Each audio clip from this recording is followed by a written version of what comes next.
Hello, everyone, and welcome to another episode of the Today in Titletown Packers podcast. My name is Griffin. You can follow me on Instagram and Twitter at AllDayPackers, and I'm joined, as always, by my good friend, Bron, who you can follow on Instagram at Lambeau.Leapers. We're coming back to you after another Packers victory over the Chicago Bears.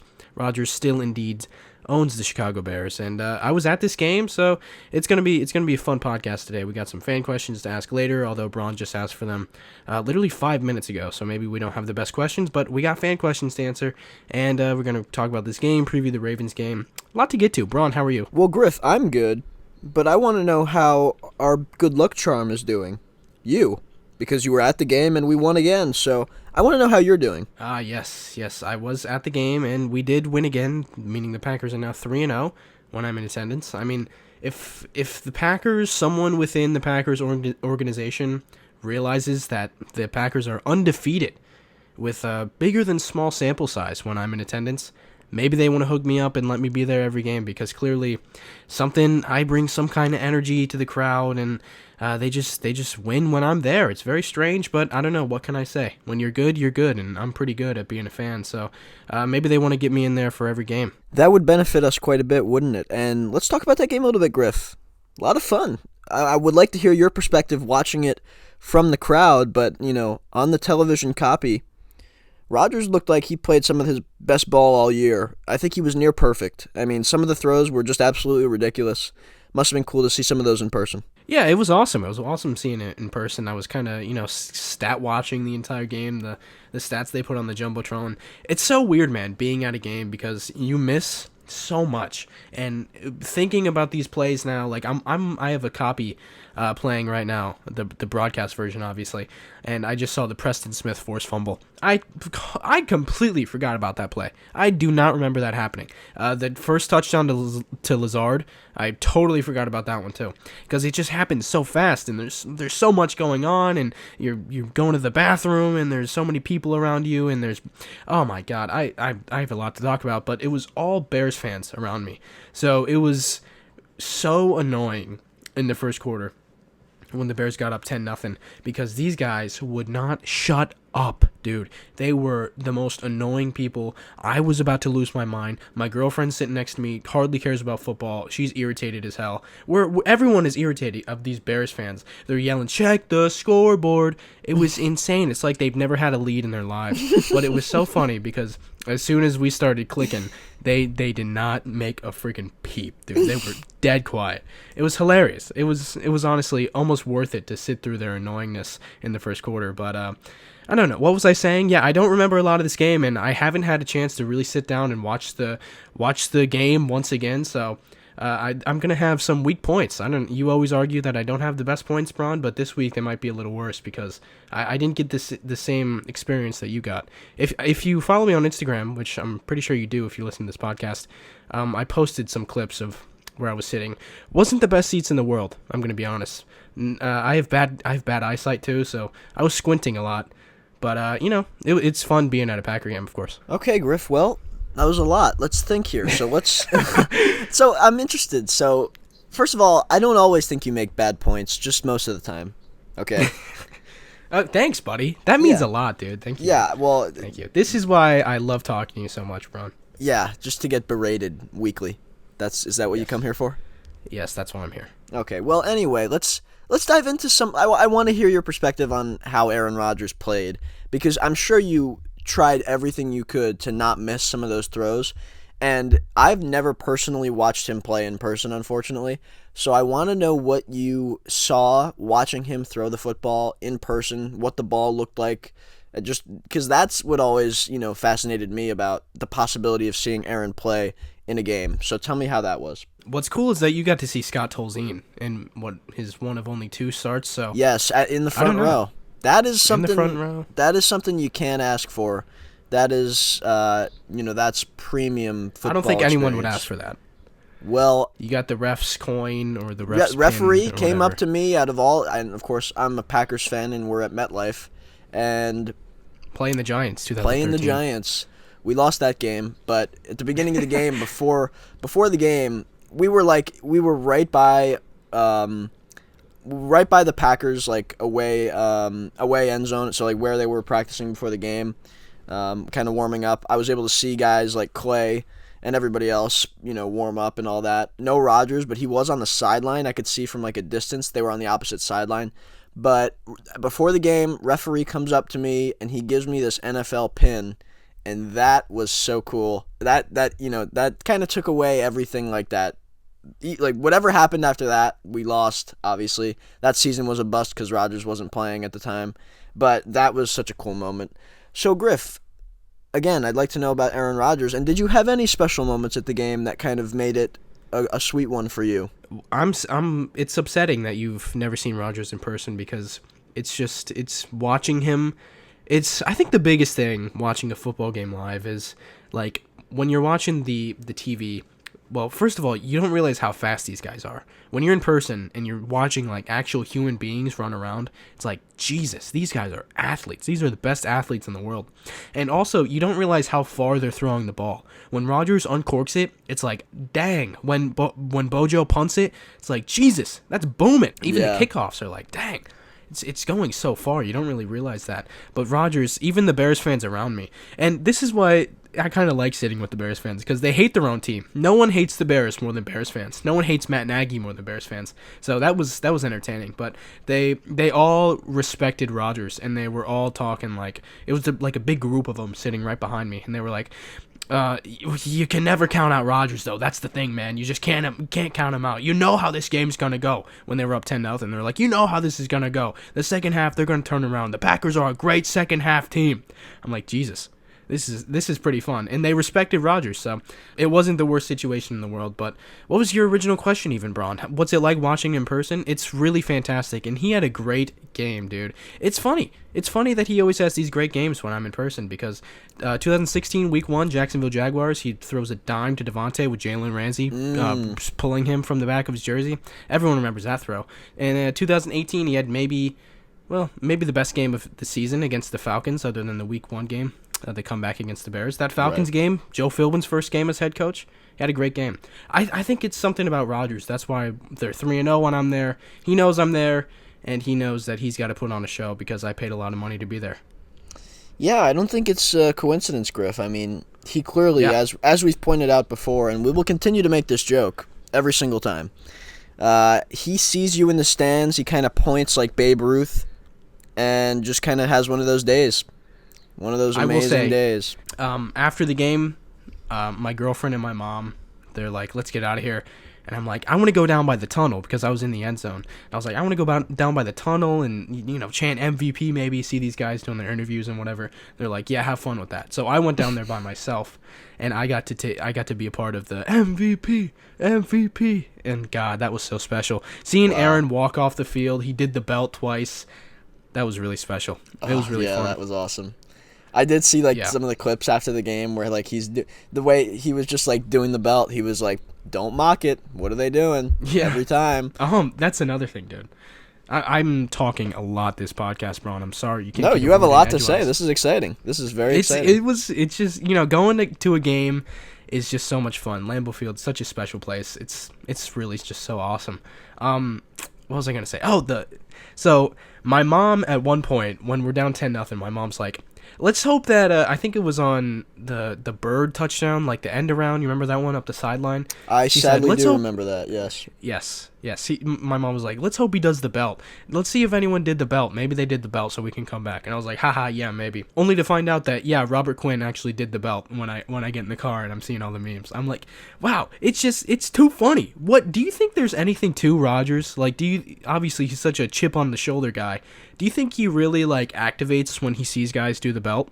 No. Or do you think it's just a coincidence? I definitely That would be one of the first think. questions I ask him. Yeah, that's actually a good question. I mean, somebody kind of asked him a little bit about that, right? Like, and he was just like, he kind of said imitation is the sincerest form of flattery, which I feel like that he's probably, I don't think he has that thing where he's seeing it and then goes, oh, okay, now I'm gonna really play. That's like, I don't really buy that. That's a lot of like coach speaks type stuff. Like, to me, he probably he kind of said it was cool. He thinks it's cool that he has a celebration that guys want to mock, and it's like, I think he just sees that, And, I think he probably feels like, oh, okay, he feels it now. He's happy now. Matt Nagy is having fun right now. But when I get back in the second half, I'm going to go to town. And it's just like he knows that he's got time and everything on his side because he knows he's the better player at the end of the day. And, most times that'll prevail. Yeah, because there's sometimes like the Jamal Adams one a couple weeks ago when did Rodgers even see him do that? I don't know. But No, we yeah. scored on like the next 3 drives, so it's such a weird thing, but it's so funny that like whenever anyone does the belt, it's pretty much a guaranteed victory. And I saw that I think it was Bilal Nichols on the second sack on the second drive. He also did the belt. Really? I saw that earlier. Yeah, that was pretty interesting. So, times 2 there. You get one of Rodgers' best games of the season. I was looking at. I actually lost my PFF subscription. I'm working on getting it back, but I've got lost one it temporarily. So, what do you need? Oh, okay. What's Rodgers' grade? Because I was looking at the top 5 highest graded players. You know what? Graded? Oh my God. Top 5 highest graded players. Rodgers isn't up there. What was his grade? He was the 6th greatest. He was the 6th highest graded, but you got me saying 6th greatest. Oh my gosh. That was a cardinal sin I just committed. Aaron Rodgers is the 6th greatest. Oh my gosh. Yeah, dude. Yeah. I've never said anything like that in my life. I'm going to clip that out of context. Oh, yes. Great. All right, anyway. Rodgers graded a 72.4, and I was just blown away when I saw that. Just blown away. Dude, what? I do not get it at all. It makes no sense. He literally missed What's the 0 passing throws. grade? He missed 0 throws in that game. His passing grade was 72.7. What? How? What are the big time throw numbers? That I have to look a little bit more into. Let's see. Could you do that for me? Okay, so big time throw. Because he had a few big time throws. Yeah, I mean, well, yeah, he had some. He didn't incredible put the ball in throws. harm's way. Did he ever put the ball in harm's way? He did not put the harm in ball's way. He did not. Yeah, I didn't think he put the harm in ball's way. No, get these numbers for me. Yeah, I'm looking here. Well, I'm you're a little poor more, and don't have a subscription. You're a little more efficient with the PFF, whatever the. PFF's great, man. Yeah, PFF's I love their. Fun fact about Griff, if you'd like to share. Yeah. Speaking of PFF, I have this on my Twitter bio. I do a little bit of work for PFF. No big deal. No big deal. But give me these numbers, Bron. Okay, yeah, I am still looking for it. So, where would this be under? Passing grades? Would it be under? Yeah, this would be under passing grades. Not passing direction and pressure? No, passing grades. We're on passing grades. Let's see, so... BTT is what you're looking for. Yeah. Oh, 2. 2 big-time throws. How about TWP? Turnover-worthy plays. 0 turnover-worthy plays. Dude, what? How does he get a 70 grade? I do not know. That is really weird, isn't His it? adjusted completion percentage, 82.9%. Yeah, there were no drops. What? No drops? Yeah, no drops. I mean, but that shouldn't negate his grade. I do not understand. How weird is that, dude? I feel like they've got to review that grade. Yeah. That's weird. That is really, really weird. If you have 2 big-time throws and 0 turnover-worthy plays, that's usually like at least an 80 grade. PFF gets a lot of people don't like PFF, which is understandable a lot of the time because their grades for non-quarterback positions, you really can't take anything out of those. Like a cornerback's grade, what are you going to do with that? You don't know what the cornerback's assignment is or anything like that. But for the quarterbacks, they're really grading just the throw by throw. They're just grading how accurate is every pass. And Rodgers it looked to me like he was pretty accurate. I don't know. I'd like to hear someone explain that to me. I thought that might have been his best game of the season, honestly. Me too. I don't think that's crazy to say. Right? I was going to say, look, statistically, it certainly was, right? The 341, the 4 touchdowns, no picks, of course. He went 29 to 37. Super efficient. He threw the ball less than 40 times, and he comes out and gets 4 touchdowns. 341 yards. So you'd think that would give him some credence to get some kind of maybe his highest grade of the year for PFF. But in fact, it was not even only one of his highest. It was one of his, medium to lower grades on the year. Yeah, it was one of his lowest. Exactly. So that's really, really strange. It's a surprising one, but overall, you look at what he did. To me, the stats tell a lot of the story, but you have to watch some of those throws he was making. And I can tell you this with assurance: he did not miss a single throw in that football game. Not one. Did not miss a single throw. MVS. Well, he had a deep shot up the sideline. I mean, that's a little different. You don't hit on those. Like, why are you really throwing that one? Yeah, right. Like, it's not like he's making just an absolute inaccurate ball. Like, that just didn't happen at any point. Even the one to MVS that kind of got broken up, that was in his hands in the back of the end zone. Bro, that was a dime.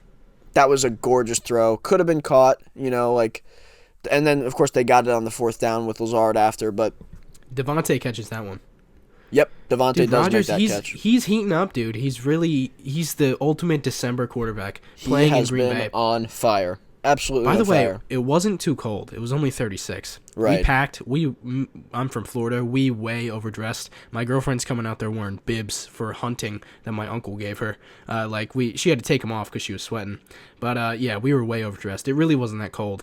But anyways, Rodgers, he's the ultimate December quarterback, and when it gets cold outside, man, he puts the white sleeves on, he puts the turtleneck on, game over. But when he's got the white sleeves on and he's playing at Lambeau Field in the month of December, when's the last time we've seen him play a bad game in those conditions? He's going to be so good, and this is when it's like, this is go time, man. This is playoff time for him. And these past 3 weeks, what have we been saying? Remember the Week 11 podcast we did after the Vikings game, where the first half, against Seattle, his first game back from COVID, he was like, it was a really weird game. He looked rusty. And then in the first half against Minnesota, Week 11, he looks like absolute garbage. And he was making throws, taking sacks, fumbling. Like, what are you doing out there, Aaron? But then the second half, he misses one throw, throws like 3 touchdowns, 300 yards, had an insane half. And we were like, maybe this is what we needed. Maybe now the offense is going to click. And then we have the Rams game where it's clicking. And then this game where we were hyper efficient and put up 45 points. This is maybe what we're used to seeing from this Packers offense going back to 2020. Aaron Rodgers' last 3 games, he has 10 touchdowns, no interceptions, and those are against some good defenses. You talk about Minnesota, LA, and Chicago. Those last 3 games, 10 touchdowns, no picks, and he's thrown up for over 300 yards in each of those games. So Aaron Rodgers is on fire. And this is with a makeshift offensive line. Without everybody. And we just lost Bill Turner. Literally everybody, dude. Lost Bill Turner. That is, when we're looking at the offensive line, who's been the most stable piece in terms of availability and play, honestly? It's been Bill Turner. And of course, we lose him. Doesn't sound like it's worst case scenario there, but still, the fact that we're going to be without him maybe for a good stretch, that sucks so much. But with the quarterback that we have and with the head coach that we have, it's not going to be as big of a deal for us as it would be for other teams, because when Rodgers is getting the ball out of his hands, as I say every week, this offense is so efficient, and Matt LaFleur knows how to cook it up. The one thing about this offense is that it just doesn't rely on, I think it probably goes for most of the offenses in the league that use this kind of, the same thing that McVay and Kyle Shanahan and the same idea. It probably goes for all of them, but for Matt LaFleur and Aaron Rodgers specifically, it's different on a different level, because you've got Aaron Rodgers in addition to that scheme with Matt LaFleur. So what they're able to do, by really the reality of it, is they mitigate the value of the offensive line entirely, and it gets to a point where it really doesn't matter who's in there because of what they're doing in the quick game, as well as what they're doing just overall with Rodgers' ability to get out of the pocket and escape rushers inside the pocket if needed. All that stuff combined, it makes the offensive line matter so much less than it has in recent years, and it used to for decades and decades of NFL football. They have just absolutely revolutionized the game, and I don't think I'm overstating it when I say that. They have changed the game to where the offensive line, for them, is not as valuable as it is for other teams. That's the way it is right now. They're still churning out great players, left and right with draft picks, but a lot of it has to do with the fact that these guys they're just not in the same position of, like, they need to play well and they're relied upon to have great football games each and every week. The Packers don't need that because of what the scheme does to mitigate that and what Aaron Rodgers does as well. So I think it just marries super well that they're able to avoid any catastrophe, even when they go through hysterics with the guys that are getting injured every week on the offensive line. And you've got Devontae Adams too, so You've got Matt LaFleur, who the illusion of complexity, always going to keep the defense guessing. Doesn't know if it's going to be a run or a pass. Every play looks the same. You've got Rodgers, who knows where to go with the football, has seen every defense you can possibly throw at him, and also, by the way, one of the greatest throwers in the history of the league. And Davante Adams, who can win against anyone you put in front of him. So you put all that together, and you get this offense where what are you going to do to overwhelm this offensive line? It's going to be 4v5 almost every rep because you don't want to blitz Aaron Rodgers, and you don't want to leave Davante one-on-one. So you're really mitigating the damage, like you said, and it's not going to be too big of a factor when Rodgers is getting the ball out of his hands, when Davante's winning quick like he does, and when LaFleur is giving them outlets to throw the ball to. Yeah, I mean, the guys that we've got, obviously you talk about Davante Adams and what he does. Of course, he's part of that same thing that I just mentioned with the scheme and what Aaron Rodgers is able to do. The fact that their connection is so strong, and when he's the first read and they can get it to him quickly, or the stuff he takes away, it just makes everything so much easier. And this offense is starting to find its rhythm. But the difference is now, Griff, and this seemed to be the case all of last season, when the offense was playing extremely, extremely well, the defense just wasn't clicking.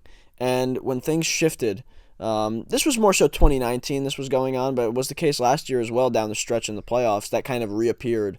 But the offense is on a hot streak right now, and it starts with what Aaron Rodgers is doing.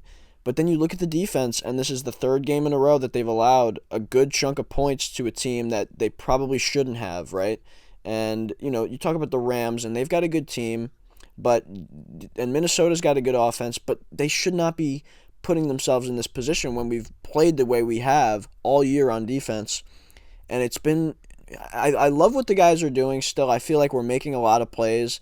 This week was a good start, but they're still allowing a lot of big plays, which has kind of crept up over the last several weeks, and it's kind of really revealing itself and showing its face. I think last game was like the culmination of all of it, and hopefully it's addressed a little bit more now this week. But, they're allowing points now, and it's getting to the point where we have to start buckling down once again. And the goal is, as always, for every team every year, is when we get down the stretch where we need to secure this 1 seed, which we'll talk about more. But we need to secure the 1 seed. We get into the playoffs. We got to be playing our best football in all 3 phases. And we did not do that on Sunday. And we haven't done it for a few weeks now. Yeah, we'll talk about that third phase. But as for the defense, you have to know that the Bears... they're going to give you their best punch. This was their best game plan. This is their Super Bowl. So I'm not too upset with the defensive performance because I knew Matt Nagy was going to pull out all the stops to beat the Packers at Lambeau. But, they forced some pressure. They hit Fields a bunch. Rashawn was playing good. Same with Preston with 2 sacks and Kenny up the middle. In terms of coverage, Rasul Douglas, every week we're going to talk about Rasul Douglas. What a baller. What was he doing on a practice squad? Guys are chanting, "Build the statue," when he gets the second pick 6 in a row. Back-to-back games. First Packer to do that since Herb Adderley in the 60s. Hall of Famer. What was he doing on a practice squad? He is so good. He's breaking up passes. He gets called for pass interference, which was a questionable call. But more even than then, questionable. He's in position, breaking up passes. He is always in position, except Odell Beckham's touchdown against the Rams. But, I'll take one of those if you're going to give me 2 pick 6s in 2 weeks. He is so good, and when we get Jair back and he's able to not be as heavily relied upon as he is right now, that's going to be really nice. I feel like when you look at the way that this group has played on defense all year, the individual guys that have been most important to what we've done, I would say over the last, maybe 5-6 weeks of the year, it's been Devondre Campbell, who's kind of been that all year, and then as soon as Rasul Douglas came in, and Matt LaFleur made the change from Isaac Yiadom. I wasn't sure if we'd ever say that name again. Remember that? Yep. That was the first Bears game, right? Week 6. Yes. Because Yiadom had that atrocious first series, and they made the switch to Douglas. They made the switch. Oh my god, dude! And then first of all, what is Rasul doing on a practice squad? And then what is Joe Barry doing, having Yiadom start over Rasul? Yep. I mean, Rasul maybe he's just one of those savvy veteran players who they don't have the best athletic framework, but when you put them on the field, they're just able to use their mind and just know what's coming. Because both pick sixes was him jumping an underneath route. It helped that Justin Fields was literally staring at the receiver the entire time, and Matthew Stafford was kind of doing the same thing. But I don't think a lot of guys in Green Bay Packer history make that kind of play, let alone back-to-back games. Yeah, I mean, when you talk about Rasul, he's always been an aggressive guy. Like, he wants to go and make plays, and maybe it's the scheme. I mean, he's having his best year of football that he's ever had, and I don't know if that's coincidence or not, but he is certainly playing in a different defense than he's ever played in before, right? And at least in terms of, he might have had a stop where he's played with something similar, but in terms of a long-term situation, he's never played this well. Even when... I mean, think back to some of his other years where he was with the Eagles and he was playing on some good Eagles teams. He was never playing this well. I mean, this guy he's playing on a different level right now. Elite football, and that's what we need. Obviously, when we get Jair Alexander back, to me, it's like you got to do something to keep Rasul on the field. At least, if not at all times, he's got to be right up there with the top snap leaders on defense. He just has to be in that spot where he's coming in and playing significant minutes for us, just because he's got all the confidence in the world right now, and his veteran presence is reliable, and we need that for sure. I mean, you look at his PFF grades over the years: 2017 with Philly, 64.1; 2018 with Philly, 72.5; 2019 with Philly, 52.4. He went to Carolina, and he got a 60.2 grade. He's in Green Bay now, and he's got a 75.5 grade this year with us. What happened there, man? What happened there? Career resurgence in the same vein as Devondre. It's the same thing with Devondre. We could look at his too. I mean, this guy, Devondre Campbell, we'll talk about him probably forever. Literally forever. This guy has been so incredible. We may never shut up about Devondre Campbell. Put him in the Hall of Fame. Him and Rasul in the Hall of Fame together. If we win the Super Bowl, those two guys are going to be at the front of it all. Goody smiling behind them. I can build the exhibit. I can build the exhibit. The legend of the 2021 Packers. These guys helping turn the defense around. Joe Barry behind Goody. That's going to be something. Packers, hire me, because I've got a good idea here. This is a good idea, Griff, and you might want to start looking to get some kind of architecture degree right now. But okay, I'll work on that. What I will say about Devondre Campbell is you look at what he's done this year alone, right? We'll look at some of his best games. Like that one game against Washington was his highest graded. He had an 88.1 grade. His run defense was off the charts. But the difference between him and other middle linebackers we've had in the past is not only can he defend the run at an elite level, not only can he rush the passer at an elite level, not only is he the best tackler we've had in maybe 5 decades, but he's also the best coverage linebacker we've had in several years, and he's doing that on a weekly basis. And at many points, most points of this year, he has been the highest graded linebacker in the NFL. And that is not something you see every day coming out of the Green Bay Packers. And these grades are even crazier. I mean, so in 2016 with Atlanta, all these years with Atlanta up until 2020, 55.7, 69.1, 56.6, 50.1, 49 with Arizona, 49 grade. And now he adds literally like half his PFF grade to the 2021 season with Green Bay, because he's now an 83.1 as of last Sunday, and it's just remarkable how well he's playing. In a league where linebackers are so hard to come by, good linebackers are so hard to come by, it's been astounding how he's been able to do. And at the beginning of the season, it was like, wow, this is such a surprise. Devondre Campbell, day one starter, no one expected him to play this good. Maybe it's going to fall off down the season, but we're entering week 15 now, and he's still playing as well as he is. We're entering week 15 now. That just hit me. That's pretty crazy. Remember the Bengals game, dude? That was week 5. Jesus. Remember week 1? It really flies by. Yeah, week 1. Oh my god. My god. I want to at some point we got to pull up some takes, right? Because there were definitely some takes after that game. Like Jermichael Finley, I remember his take. What was it, that Jordan Love would be starting? Well, Jordan Love did start. Oh my gosh. Well, that's Rodgers not. Didn't care or whatever. Yep. I mean, there's got to be some takes. I'm sure Cowherd had a take. Skip definitely had a take. Oh my god. I don't even like that we're mentioning some of these guys. All I know for sure is that the group we have now is built to win, and I think that week 1 loss really, it kind of, how we, every year, last year with Matt LaFleur, 2019, it happened. We have those horrible, horrible games where, as we like to say, Griff, they didn't get off the plane and they just went out there and stunk it up. They did that in week 1, and that really got everybody's attention, like that just got everybody back on track quick, because they knew that they've already got 1 loss and they've got to either right the ship or, another year of Aaron Rodgers' career wasted, and another year of Devontae Adams and Mason Crosby and everybody else that needs to get a ring this year. That's just another year down the tubes if they play like that all season long. And they changed it quick, and they came back strong. Their only true loss with Aaron Rodgers since then was that loss to Minnesota that they played some really good football in and easily could have won that football game. Yeah, 3-point loss to the Vikings. Yeah, I love where we're at. I love where we're at right now. We're coming off, obviously, 2 huge wins. Getting 45 and hanging that on Chicago with Rodgers playing maybe his best ball of the year is super important, regardless of the opponent, right?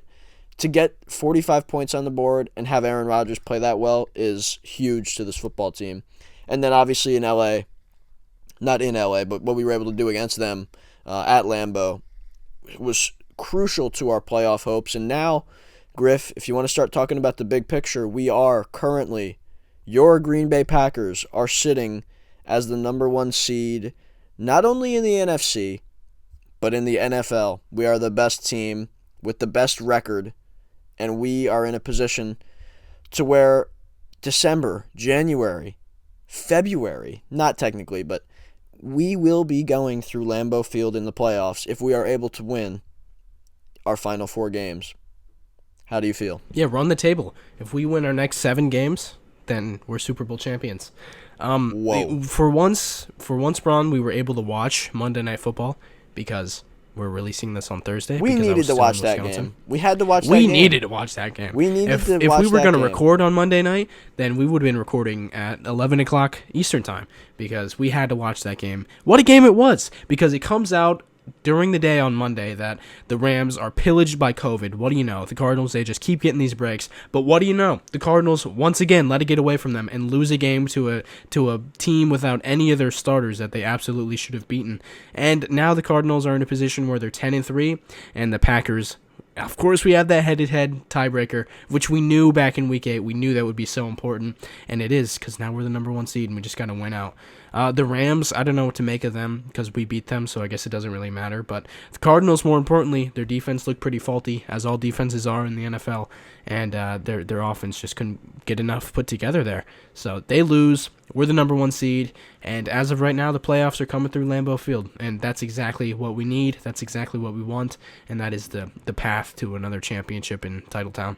Well, speaking of the path to a championship, I was thinking about, you mentioned these teams. Like, we played the Rams, we played the Cardinals, we've played the Vikings. Like, all these teams that are in the mix, Vikings really aren't even in the mix right now, but we've played the 49ers, who are definitely in the mix. We've think played the about football these team, who are in the mix. The football team's in the mix. That's a great point, and I have an even broader point than that, Griff. Think about all the quarterbacks on these football teams that we have played that are in the mix.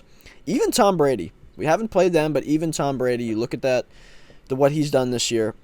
He does have 10 picks. I mean, Tom Brady has 10 picks this year, and that is... he did throw 3 picks in the NFC Championship game. Let's not forget no that. one talks about. No one talks about how Tom Brady threw 3 interceptions in the NFC Championship game. And he's the GOAT because he won a ring with Tampa Bay. No, he won that. Dude, come on. He won that game. God. Without his 3 picks, they wouldn't have won. They would not have won that NFC Championship game without his 3 picks. Yeah, they were huge, yeah. They were so important to them winning that game. But I will say this. You look at what they're doing... these other quarterbacks that they have faced and will have to face in these playoffs. Kyler Murray in this past game, against the Rams, I don't know if he had 2 or 3 picks, but he definitely had one that should have been picked. That I think it was he had 2, should have been picked 3 times because there was one that could have easily been picked, whatever. Yeah, he was trying to throw the game away pretty late there. Yep, he was. He threw a couple near interceptions. Exactly. Jimmy Garoppolo, he'll throw a pick here and there for sure, right? And then we saw what Matt Stafford's been doing, Mr. Picky. He's been on fire with those. Picky. He has been lighting it up in the pick range. And those are just some of the guys that we're going to have to face, but you look at all those, and then look at who we got. We have Aaron Rodgers. He does not throw the ball. Protects the football better than anyone in NFL history. He's the only quarterback in this race that's never going to throw the game away. Because Brady's done it. Brady threw a pick in the back of the end zone for a pick six just 2 weeks ago. I mean, this guy, he's got 10 picks. He threw a pick against the Saints. Yep. With the game-winning drive. Oh, GOAT Brady. Clutch Brady. Throws a pick against the Saints. Kyler Murray's got 9 picks. They win that game. They're the number 1 seed. Tom Brady's got 10 picks. Oh, my God. Kyler has 9 picks? Kyler has 9 picks. These guys are not... I mean, okay, so Kyler's got 19 touchdowns, 9 interceptions. Brady's got 36 touchdowns because he's thrown the ball 554 times. He's got 36 touchdowns, 10 picks. Kirk Cousins, 27 touchdowns, 5 picks. He's having, like we've talked about, statistically, good year. But, even Dak. Yeah, but he's Kirk Cousins. Right. Exactly. Do we trust him in the playoffs in under the lights? When we played him in Minnesota, he gave us a lot of chances to pick the ball off, and we just couldn't. And, we had a lot of opportunities to get a turnover that would have given us the football game, and we just, dropped some picks. If you can't remember that game, I mean, we had about 3 drop picks in that one. And Dak Prescott, 24 touchdowns, 10 picks. Matt Stafford, he's got 9 picks, 33 touchdowns. These are the guys that we're talking about in the NFC. And you've got Aaron Rodgers, and his numbers are glowing, 27 touchdowns, just 4 interceptions. Brady 4. leads the league in attempts? Yes, by a lot. He has 554 attempts. Next closest is Justin Herbert with 504. That's 50 more attempts than anyone else in the league. Not to mention Aaron Rodgers 410 passes. Aaron Rodgers has the 17th most among players with at least 578 dropbacks. At least 200 with any amount. Yeah, exactly. Amount. That's not the dropbacks. That's the minimum.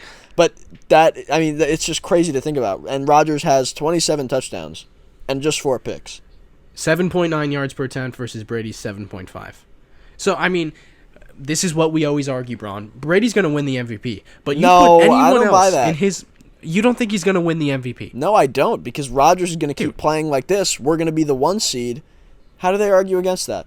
Brady's got more picks. Brady's got 10 picks. Maybe, but no.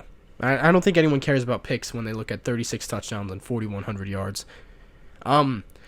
But this is what we always argue. We argued this back when he was with Belichick. You put any other quarterback in that offense with Bruce Arians, who pushes the ball downfield, with Mike Evans and Chris Godwin and Antonio Brown whenever he gets back from his fake vacky card suspension. And O.J. Howard. Gronk, the and greatest Cameron tight Braid. end of all time.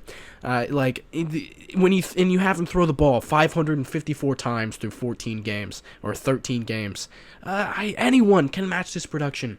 I know that he's Tom Brady and he's gonna play for forever, but man, God, when you look at value to the team, is Tom Brady really the most valuable player? No. Who cares? Who cares about the MVP? Who cares? I just kind of got heated there because I'm looking at these attempt numbers. No, I know. Pissing me off. That makes me so aggravated because everybody's like, oh, well, he has to. Griff, that's what they're going to do. What you're saying is, you look at 36 touchdowns. That's what the voters are going to do. But you and I both know that he's got 36 touchdowns because he threw the ball 75 million more times than Aaron Rodgers has and pretty much everybody else has. And that's the thing. It's like, well, of course he's going to have all those touchdowns when they're throwing the ball that much. And that's how you start. But look, yeah, the stats, maybe he does win it. But if we win a Super Bowl, Brady can have all the MVPs he wants. Doesn't matter to me. And I feel like we are in a much better position to win the Super Bowl than we were last year. Whether we have to play Tampa Bay or not, I feel like Tampa Bay is a little bit more susceptible this year. Maybe I'm wrong about that. But I feel like we're as strong as ever. We've evolved in a lot of ways, and I feel like this team is prepared to take that next step. Yeah, I think so too. This really feels like the year, right? The media circus that has gone around this team. I went to a game, so I'm going to remember this season forever. You were sent a mug by Igloo Coolers, so you're going to remember this season forever. This really just feels like our year, and I think this is our year. If you can't tell, I have a cold. I brought the cold back from Wisconsin back to Florida. So I'm pretty sick. Sorry if you can tell if I sound pretty nasally. Hopefully I don't get you sick, Bron. I had to mention that at some point, otherwise it would be bad radio. But yeah, the Packers are going to win the Super Bowl. This is our year. Well, you went off on a bit of a tangent there. You went from we're winning the Super Bowl to, well, I have a cold, by the way. But I had to mention it. I had to put it in there. You When just else was I gonna put it in there? inserted it right in the middle of that sentence, which was interesting. But There's no other opportunity for me to mention it. All right, let's talk a little bit about this Ravens game, Bron. This has been one of the games early on in the year that a lot of people circled on their calendars as this is going to be a big-time game going to Baltimore. Last time we played the Ravens. Can you tell me last time we played the Ravens, Bron? Not counting preseason in 2019. the last time the Packers played the Ravens? It was at Lambeau Field. Fun fact, we were wearing the throwback uniforms. Okay, I can answer this question if I do a little bit of math here. That would be 2017. It was 2017. What's your point? Do you remember this? Do you remember the game? Were you there? No, I wasn't there. But do you remember the game? Not Brett really. Hundley started. Brett Hundley started. Oh, Brett. Oh, and I believe we got shut out. We got shut out. Oh, yes. my goodness. I believe, we got shut out. What do you think the score was? I think it was 23-0. I'm going to fact check myself. That was the correct score. Maybe it was 20-0, but I think it was 23. It was either 23 or 20. I also think that it was week 10. I'm going to say it was week 10. No, it was week 11. God dang it. I suck. Yep, 23-0. Okay. Yeah. What was week 10? Oh, week 10 was Lions. Lions on Monday Night Football. Remember that one? The Brett Hundley era. The Brett Hundley era was not fun. This is my cold that's making me talk like this. By the way, I usually slur my words a lot, actually, but the cold is definitely making it worse. I sound very nasally. But anyways, lately I've been posting these clips on my page of, iconic moments versus these franchises that we're playing that upcoming week. But the Ravens, what am I going to post for that? Am I going to post the Jimmy Smith interception that Brett Hundley threw? Am I going to post the Clay Matthews sack? Because I think Clay got a nice sack that game. Clay got a nice sack. I might have to post that the Jordy Nelson touchdown. Oh my goodness. Jordy Nelson touchdown 2013. Oh I believe. gosh, that's a pretty Griffin. one there. But yeah, not many iconic moments. This is the game that we're going to create some iconic moments versus the Baltimore Ravens. Well, Baltimore Ravens used to be the Cleveland Browns, by the way. Did you know that? Okay, that's enough. They're not going to have Marlon Humphrey. Their best corner. Okay. Now we're cooking. Lamar. That's a recipe. What do we think about Lamar? Oh, Here's he the may thing. not play, by the way. He may not even play. Who knows? He may not play because this is the thing, Bron. When you're traveling, we were staying 3 hours away from Green Bay, so a lot of my Sunday was spent traveling. I don't know what happened on Sunday, so tell me about Lamar. Is he playing? Well, they're not sure, but he hasn't practiced. I mean, okay, so we're recording here on this Wednesday. He did not practice on Wednesday. I mean, that's not a good thing. But, I mean, to be fair, Aaron Rodgers hasn't practiced, but Aaron Rodgers is Aaron Rodgers. But also at the same time, you think about, Calais Campbell was another guy. They've been decimated by injuries, COVID, and whatnot. Even, more recently, too. Like, this past week, they got nailed with injuries. So, I mean, if they don't have Lamar, that's going to be really tough for them. But even if they do, I feel good about our chances because, they're so Lamar's banged not played up. well. Lamar has not played well. He has not been MVP Lamar. He threw 4 picks not long ago in a game. Yeah. When you look around, that was against the Steelers, right? He's stunk it up. He's been stinking it up a lot. He's been stinking it up a lot lately. He has not been the MVP that he looked like early on this season. When you look around the league, Ron, a lot of teams going through COVID issues right now. A lot of team in enhanced COVID protocols inside the building. Good thing our MVP unvaccinated quarterback already got COVID in Week 9. I mean, that sucked back then. And if that didn't happen, we're probably 11-2 right now. But maybe it happens. Like, I'd rather it have already happened than to happen as we're making a push for the 1 seed, a playoff push, and whatnot. I'd rather it not happen in the playoffs, right? So I mean, I hope that was it. Like, I mean, all the positives that have gone around these past few days, like, dude, so many teams are just being wiped right now. It's very weird. It's guys that are vaccinated, and it's guys that are unvaccinated, and it's these new strands that aren't covered through the vaccinations and whatnot. I'm no doctor, but we're in trouble, folks. Yeah, this isn't Pod Save America, but no. Yeah, a lot of we're in trouble. I mean, I don't know, man. The league, they're in Arlington today, and the league meetings, maybe they're going to change some of the protocols with the vaccinated players because you can't. This isn't Pod Save America. I don't know why I'm talking about this, but it sucks that a lot of guys like the Browns. Hey, Griff, what do you think about Joe Biden? Beaten down. We'll talk. Don't answer that question, please. It's funny that both sides of the aisle right now are probably making their own inferences. Let's talk about football. Yeah, let's talk about football. A lot of teams getting wiped out right now, which sucks. But good thing we've already gone through most of our COVID woes early on. Devontae's already have it. Rodgers has already had it. Devondre Campbell has already have it. How about him coming off of COVID and playing the best game he's played in a while? I mean, 16 tackles. That's the most. 16 tackles. Tied a franchise record, didn't it? Yes, the most. Incredible. The most? What are you saying the most for? The most in franchise history in a game, no? Is that not right? Oh, really? No, I think he tied since 2000. Oh, whatever. No yeah, way, that was same the thing. most. You're the stats guy. I'm not the stats guy, Griff. You're the stats guy. Okay. 16 tackles in a game, though. That's pretty tough to do. Never been done. So props to Devondre. Never been done since 2000, apparently. I think it has been done once since 2000. Okay, well, then whatever. Our point is null and void. Our point is that we're playing. We're so off track. The point is that we're playing the Ravens on Sunday. Hey, Griff, and this is one of those games. I just wanted to say to all the listeners that Griff has a cold. If he hadn't mentioned that already. And he might sound a little nasally also. I don't know if you guys can tell. Thanks for mentioning that, bro. I didn't know when I was going to mention that. Oh, my God. The Ravens, they're not good right now. They're really just not good. And way to put it lightly. Oh, my God. Did they lose to the Browns on Sunday? They lost, right? Yes, they lost because Tyler Huntley was the quarterback for half the game. Tyler Huntley, yes. Well, hey, man, I saw some highlights. He looked pretty good. He looked good he looked good towards the second half, but... Okay. Well, Lamar, Tyler Huntley, it doesn't matter. I think the defense is going to do a good job at containing them. And, they keep being aggressive on these 2-point conversions from what I'm hearing. Didn't watch the game. Did I mention that? But it's come back to bite them, so maybe they make some more of those, and the Packers can win this one. The defense is beaten up, so I expect the offense to have more success as they've had these past 3 weeks. 3 games, 4 weeks. All right, well, Griff, why don't we bring back an old tradition that we haven't done, I don't think, these past couple weeks, and give me a score prediction and an X Factor. Do you remember if we win, if we lose? Oh, wow. Let's do that. Forget the X Factor. Let's do that. Oh, man. Bring back Mason. Mason, if you're listening. He's definitely not listening. If we win, if we lose. That's a thing we used to do way early on. Remember quick hitters? That was like a last season thing. That was actually fun. We should bring that back. But if we win, Jeopardy, if we lose, too. At one point, we did a Packers we Jeopardy. We did that. We did Jeopardy. Tribute to Alex Trebek. We didn't even know that our quarterback might succeed him.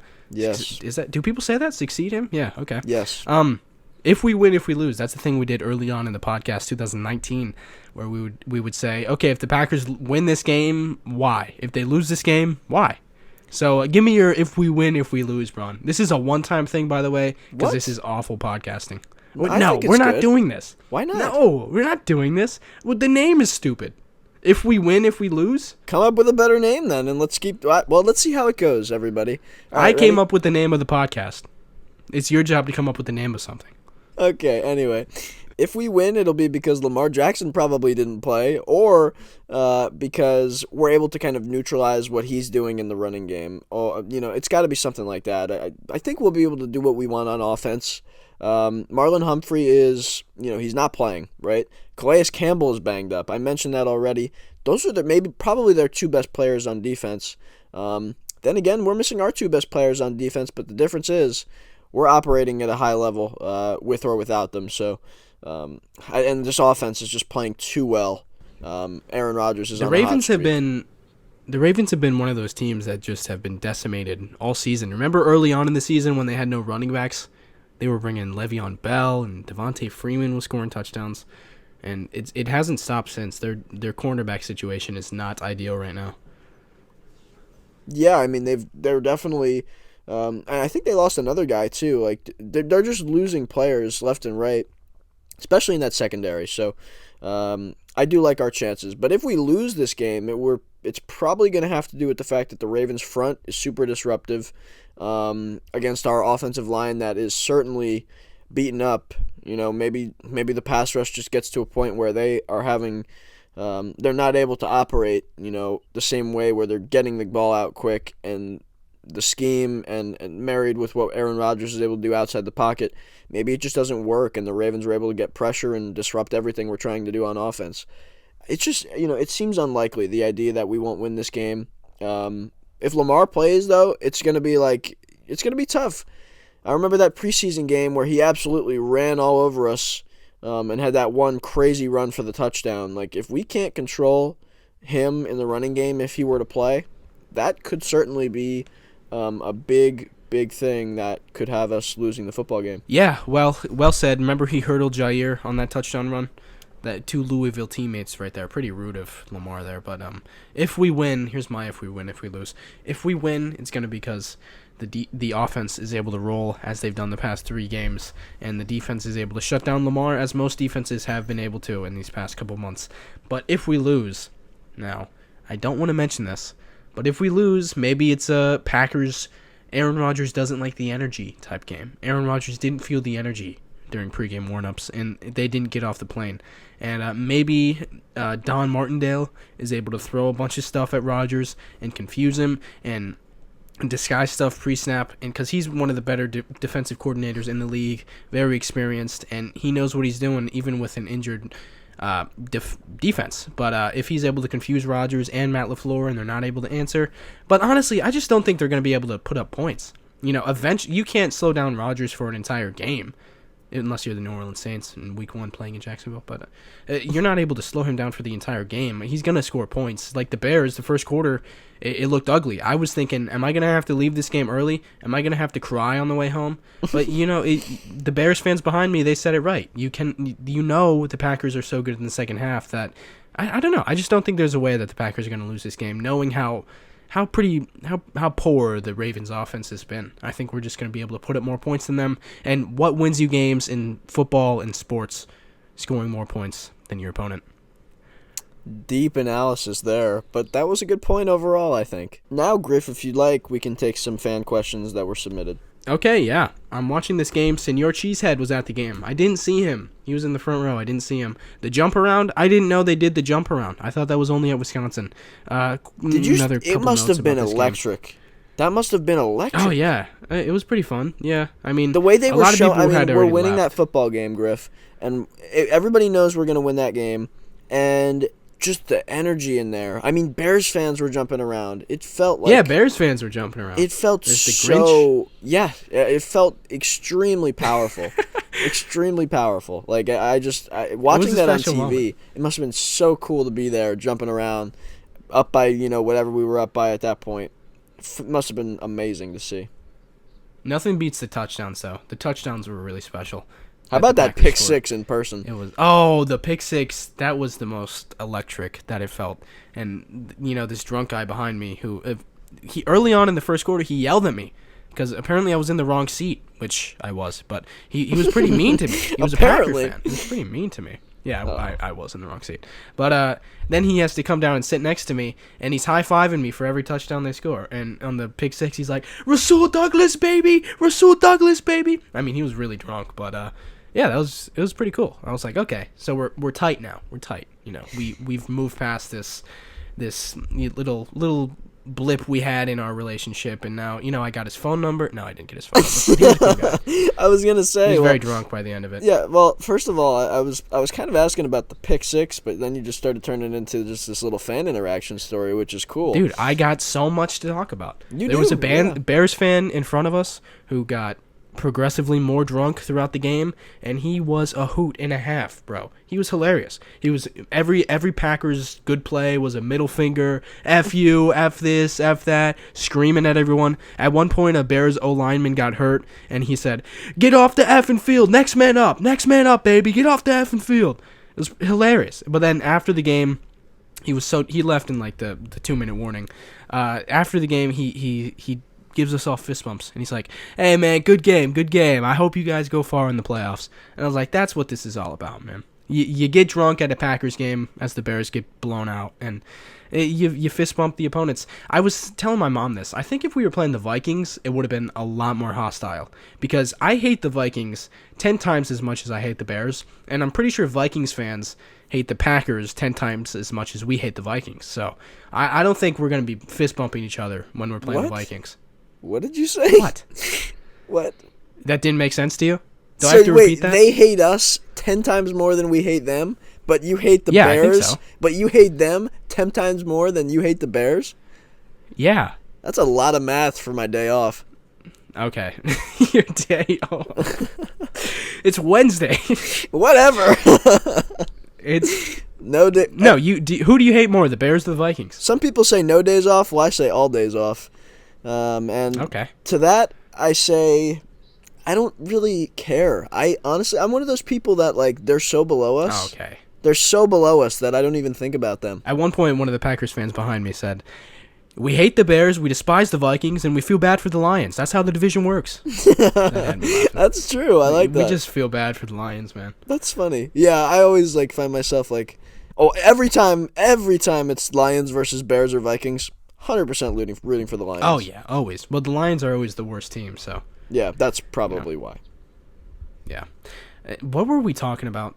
If we win, if we lose. Did I give mine? Yeah. We were going to go to fan questions and then... Fan questions. Yeah. That's right. Fan questions, and I went on my whole spiel about the game. I got more stories if you want them. If they're worth it. I was mostly joking there. Maybe these fan questions will relate to my experience. Here I'll go first. From B Godwin 12, are the special teams going to tighten up? No. That's what we haven't talked about so far here, Bron. Okay, special teams. So, and I'll add another question in from Mal Moreno 53. Who should we put in on special teams? We mentioned this a little bit, but Matt LaFleur kind of talked about that he was going to put an all hands on deck approach on the table for the special teams unit, and that involves guys that are starting that have played special teams in the past, maybe playing more snaps on special teams. Guys he mentioned were Alan Lazard and Rasul Douglas, and I'm sure everybody's got some thoughts on that. The first thing that came to my mind is we cannot afford guys getting injured on special teams that we need, that are super valuable. So yeah, a lot of people were saying, we can do Alan Lazard, but I don't know if I'd put Rasul out there. So the question that's kind of how I feel. Right. So who should Rasul, we put right? in? Who should we put in on special teams? I saw Kevin King in there at a couple points, but he looked awful on special teams on Sunday. Oh God, he looked so bad. Anyone. He looked so bad on special teams. Here's a note. Where was Kevin King on Sunday? Was he inactive? Are you joking or? No, I'm not joking. I have no idea. No, he played. Yeah. He played? In the game. How many snaps? Yeah. Yeah. How many snaps? I have no idea, but he certainly played. I never saw him, dude. He was on never saw him. He was on the ground a few times on special teams. Okay, but here's the thing. They were doing intros. They were doing defensive intros, which, I was hoping for the offense, but they did defense, which was cool. Everyone cheered for Devondre and Kenny, and Kenny was the last one because he's the captain. So, but I'm whispering over to my girlfriend, "Oh my God, they're gonna announce Kevin King and everyone's gonna boo," which would have been the most cringy thing in the world, dude. Can you imagine that? Because they're cheering for everyone. Eric Stokes, yeah. Darnell Savage, yeah. Kevin King, and there's the rain of boos as he's running out there. That would have been awful, and I would have had to plug my ears and close my eyes. But luckily, they didn't announce Kevin King, and I never noticed him the entire game, so I thought he was inactive. No, he played. Can you give me his snap counts, if it wouldn't bother you? It'll bother me, but I'll do it. I don't have PFF, bro. Oh, yeah. This is usually a thing that I do, mid-pod. 3 snaps on defense. Are you kidding me? Dude, what's that for? What's that about? Did he get benched? Like, straight up benched? I mean, Rasul Douglas is playing good. But on special teams, he played 8 snaps. And he was the 6th worst graded special teamer. Out of 37. Okay. Out of 37 special At least he got paid, man. It's like, I want to feel bad for him, but at least he got paid. I mean, it's not our money. Who cares? But No, I mean, I would feel bad for him because he's so bad. Well, I mean, yeah. He got paid.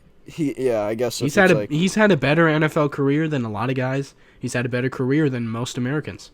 Yay. I mean, I don't really care. About here? I mean, like, that's such a big. What guys are we putting on special teams? Who's on Twitter that keeps saying that on punt returns we just need 11 guys? I think it's Matt Schneidman. We just need to have all 11 guys rushing the punter. Just let it bounce every time. That's more advantageous than Amari Rodgers muffing the punt every game. That was such a bummer. And Randall Cobb. We both that was crazy too. I mean, we were like, all right, fine, we'll put Randall Cobb in, the veteran, and it's like, oh yeah, he hasn't returned a punt in 5 years. It's like, oh, did we forget that? Like, I mean, I think Cobb would be good. What do you think about Devontae? That's too risky, right? That would be the dumbest thing we could do. Maybe outside. I mean, just have him fair catch. I was gonna say that might be the dumbest thing we could do. Maybe outside of putting Rodgers back there. I mean, sometimes with Kevin King, sometimes I feel like we'd be better off with Kenny Clark playing snaps at corner. But yeah, Preston Smith in coverage. Preston my gosh, Preston has been balling out. I love Preston, and he's just been playing so well. Just love he's your guy. Yeah. Love it for him. Preston's my guy. Yeah, he's been playing well. Yeah, Preston is absolutely my guy, and he has been balling. Who are you out. putting in on special teams, bro? Okay. First of all, let's give some of the guys that have played really well. Let's give them some credit. First of all, Henry Black. Henry Black. Oh, dude, he's been great. He's been great. Such a good special teamer. He did force a fumble. He's been great on on defense. He forced a fumble at one point. Oh yeah. Henry was okay. Henry's been good on defense, and then he allowed the big play against. I guess it was Jakeem Grant or Bird, one of those two. Whoever caught the slant. I guess that was Bird, the slant upfield. Yeah, that was Bird. That was all Henry Black's responsibility, kind of. But he's been good. He's a special. I mean, he's undrafted special teams guy. It was the same thing that who scored on that? I think it was Jefferson against the Vikings. He scored on that out of the backfield. Yeah. We can't keep putting a safety 1-on-1 with these receivers. That's the problem. That's been a matchup thing. Like it forces, like you said, it forces the matchup of. I mean, that is going to be that's one of the new wrinkles that's going to start getting inserted into most NFL offenses is having receivers lined up in the backfield. That's going to be a new wrinkle that not only will they do that on big passing downs, but instead of going empty, they'll just put a receiver in the backfield. It's obviously not advantageous for blocking purposes, which is why instead of going empty, teams are going to start putting receivers in the backfield, I think. That's probably something that we're going to see often. A couple other guys. Tipa Nalier, ever since he's been brought up. Jonathan Garvin has done good things for us on special teams. And Dominique Daphne is the other one I would point out as somebody who's played really well. Friend of the show. Yeah, friend of the show. We interviewed him, and he's obviously a contributor on that side of the ball. But if you're talking about guys who we could possibly put in, have played there before, Josiah DeGuara has been good too, by the way. But you look at just our offense and defense, right? Who are some guys that are healthy right now that have maybe been contributing on offense more often, but we'd like to see get moved around a bit on special teams to add some value? Rasul Douglas is like the clear one to me, even though that would be a risk, right? We talk about it. It is certainly a risk. But he played really well on Sunday on special teams when he was in that area, second highest graded special teamer. I think it would be, it's a risk, but we do have good depth at corner, and he's been playing well there. It would be a boon. Yeah, I don't really want to lose Rasul, though. I mean, on offense, I think the most obvious one, as far as punt returner goes, would maybe be Royce Newman. No, I'm kidding. I like the idea of scouring through practice squads to find these guys because Goody's pretty good at that. Rasul Douglas, an example of that. But we brought up Juwan Winfrey. Maybe he can do something as a returner. No more Amari though. Is this going to cost him career snaps as a receiver? Probably not. But why can he not catch punts? And why does he suck at returning? Every time he returns, it's awful too. Man. We had high expectations for Amari this year, but he's been kind of dreadful, especially on teams. What's funny about punt returns and kick returns too is that no one knows any schematic insight into what goes into a good punt return or a bad punt return or coverage. So me included. So I'm well, we've been allowing a lot of big punt returns and kick returns. Let's stop that. How do we do that? I don't know. It's not my job. So Mo Drayton, he sucks because he can't figure it out, but I don't know what he can do any better. Oh, that's funny. I mean, another guy I was thinking about, Oren Burks is so hit or miss. Like, he had some bad plays on special teams the other day, but I think Chris Barnes possibly a little more often on special teams would be an interesting one, considering he was an undrafted guy, trained mostly special teams when he was in training camp, started playing more. Obviously, he was that day one starter, undrafted after being cut. But I think he could be an option possibly to take more special team snaps. In addition to, we talked about Rasul Douglas. That's really all you can do. I'm looking at the defensive guys that we've got. Like, Stokes is, I don't know how much special teams he's playing. He's playing some, not a lot. His speed would be valuable, obviously, but he's also a valuable player on defense, so it's kind of tough to balance. I think Shannon Sullivan's another one that you could throw out there, but he is our starting slot corner. I mean, it's pretty much a catch-22 with whichever way you go, but and then we'll look at offense as well to see just if there's anybody that kind of pops off the chart a little bit. We're not going to do that with Devontae, obviously. A.J. Dillon, he is big, and he's like a super huge force back there at running back, but could we put him on special teams possibly? He's so valuable, but I feel like he could do certainly some damage. He's made tackles before, I think, on special teams, if I'm not mistaken. But could we play him more often is the question. I'm not sure. That's one that kind of stands out to me. What about Mercedes? I mean, he's an older guy, super valuable in the blocking Get game. out of here. No? You don't think You're so? not putting Mercedes on teams, no. We need a Jeff Janis. We got to find a Jeff Janis. Well, Jeff Janis they're not Jeff Janises. They're not lying around everywhere. I mean, that guy caught a Hail Mary pass I think once. they might be. I think you have Goody. Look at, like, the Jets practice squad. Who do the Jets have on their practice squad? Their team is a practice squad. Who do they have? They could have a nice athlete that could maybe do something. I don't think there's anyone who's playing significant snaps on offense or defense that is really going to make a big difference. Let me throw one guy out there and just tell me what you think. Jordan Love. Next question.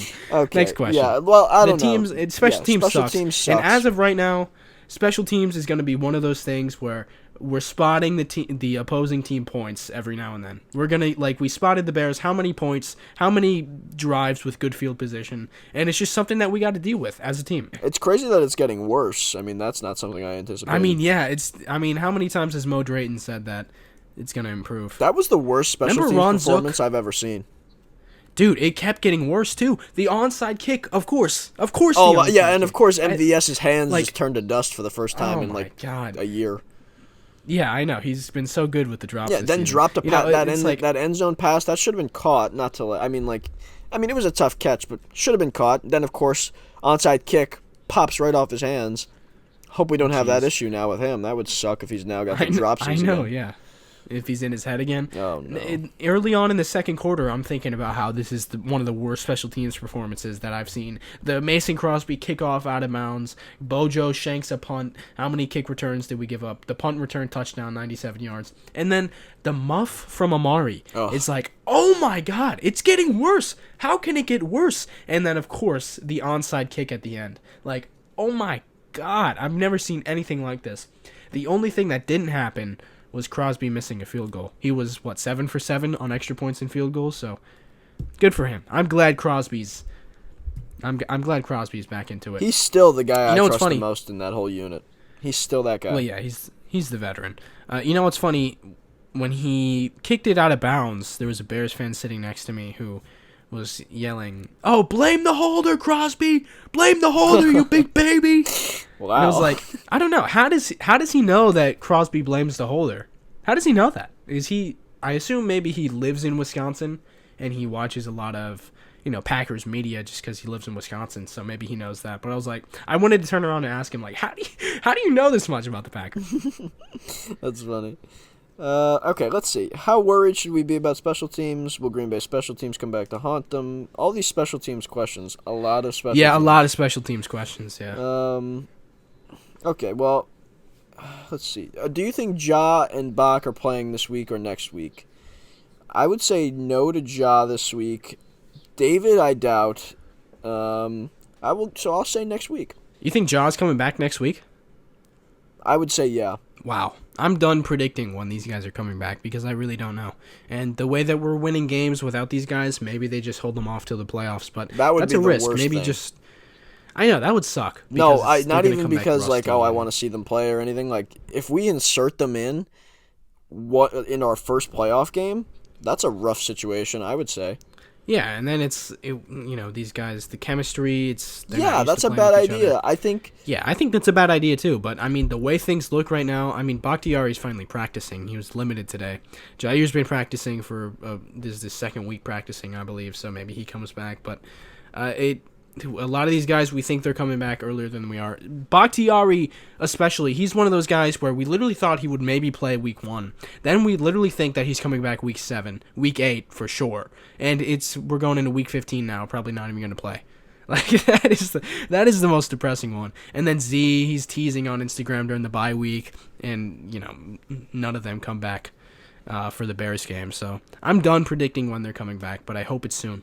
Okay, so people want to know about Jair. We talked about Zadarius.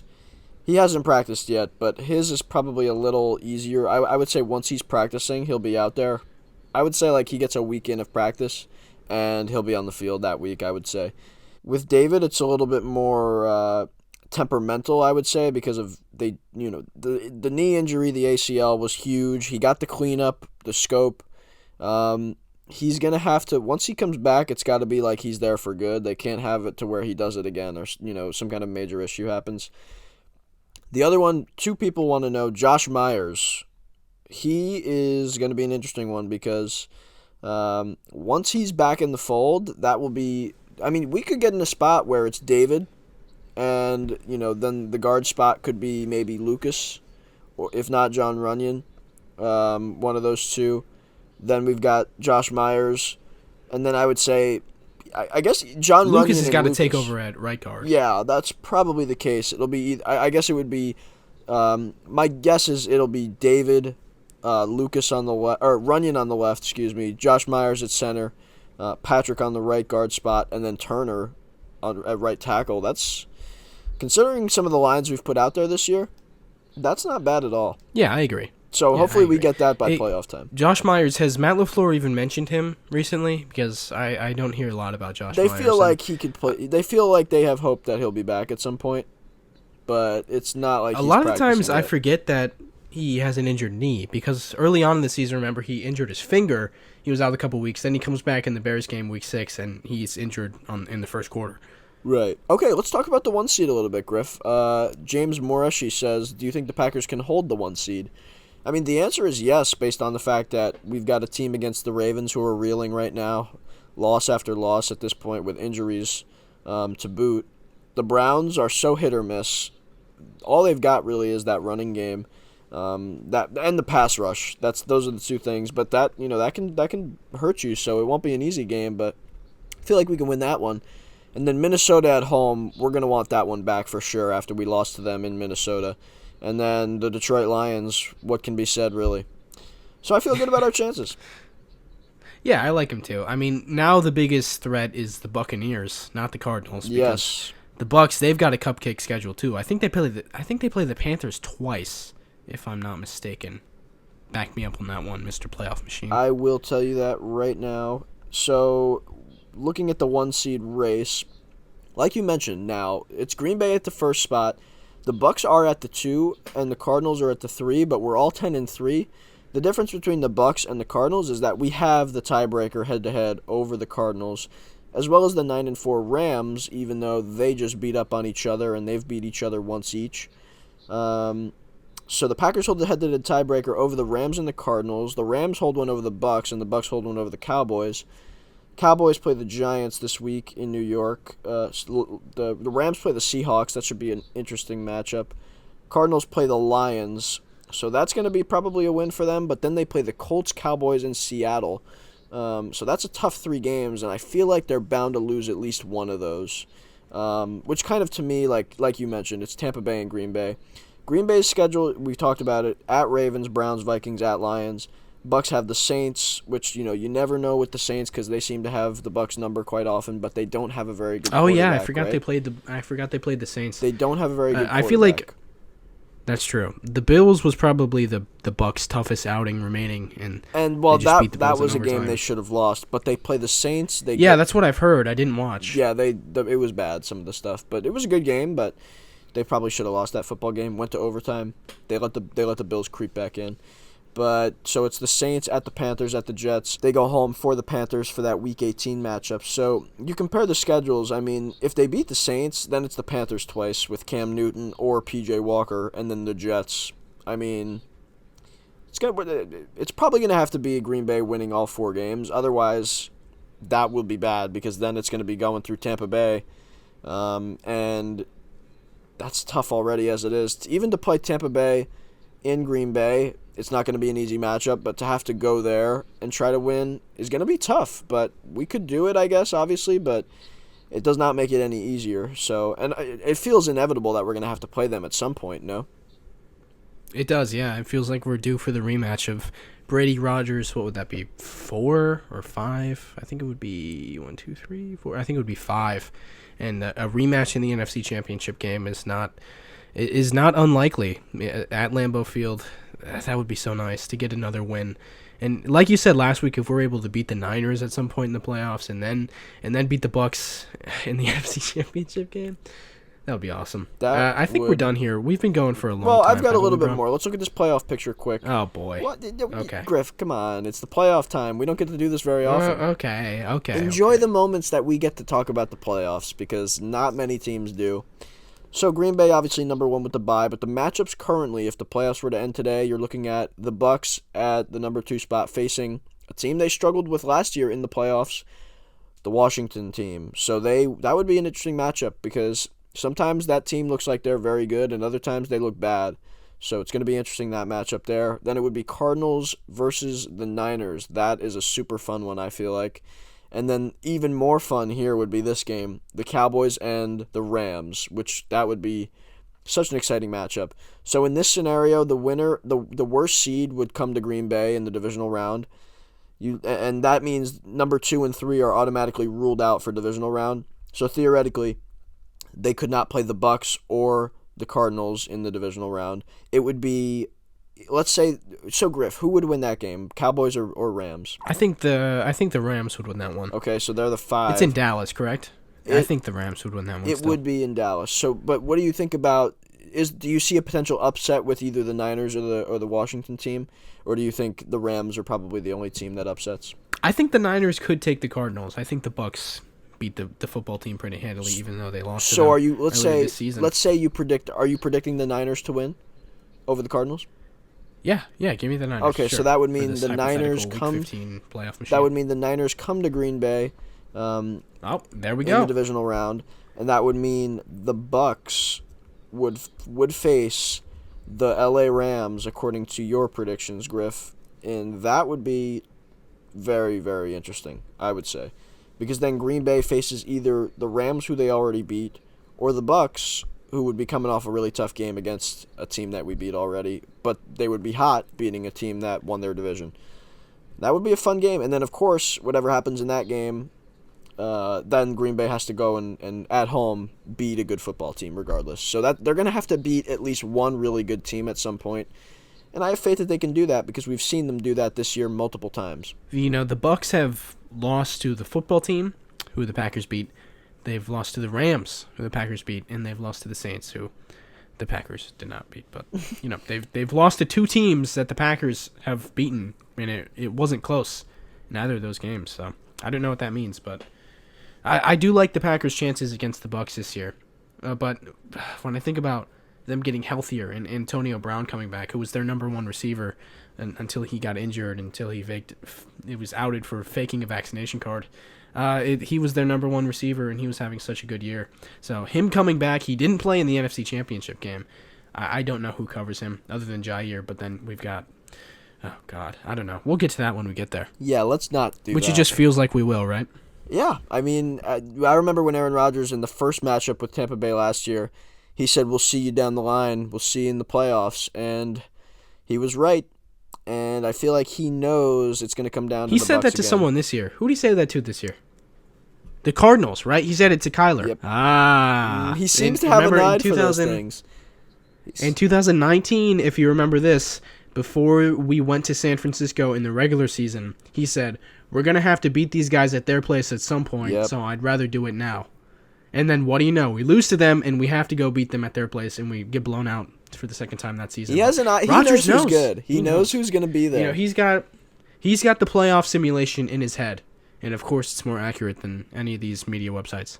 Well, I'm not looking at a simulation right now. I'm looking at what I've got here written down. But, so let's say the Cardinals. So let's go with what Aaron says. Cardinals beat the Niners. That would give us a matchup with the Rams in the divisional round.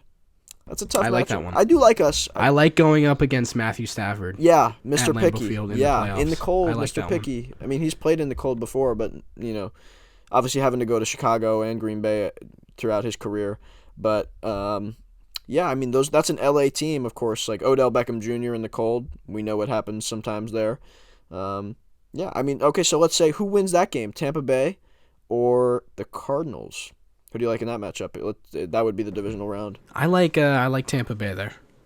There you go. Then I don't have a lot of faith in the Cardinals because I don't trust defense generally, and their offense it's been shaky. Even with Kyler these past 2 games, it hasn't looked like how it did earlier on the season. But let's say, the Cardinals, right? But they could get hot again. Like we've been in spots where we get cold and hot on offense, and the defense looks great, and then they haven't looked as good these last couple of weeks, allowing a lot of points. Let's say the Cardinals. Theoretically, anybody could beat anybody. Let's say the Cardinals beat the Bucs. How do you feel about beating the Rams and then beating the Cardinals and then going to the Super Bowl? Do you feel like that would be... Would you rather face the Cardinals than the Bucs?